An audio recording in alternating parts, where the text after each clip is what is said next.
little patience.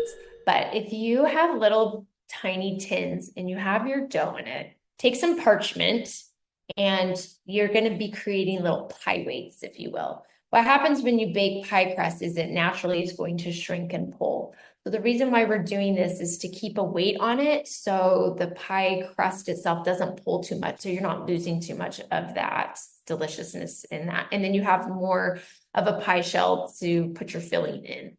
So you'll put the little parchment down on top of the pie shell, and then you could either use rice or beans. Of course, these are both dried. You're not using like, cooked ingredients. So dried beans or dried rice, put them all on a baking sheet and then go ahead and bake them.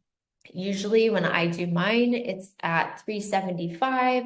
I check them at about 20 minutes. Again, everybody's oven's a little bit different, but I check it at 20 minutes and sometimes it could go up to a half an hour.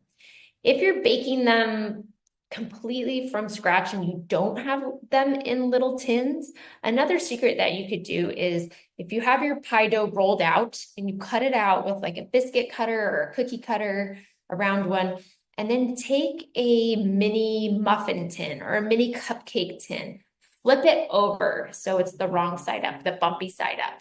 And then you can take those pieces of dough and put them, like here's your little muffin tin upside down, and then take your dough and then you can form it over it like this.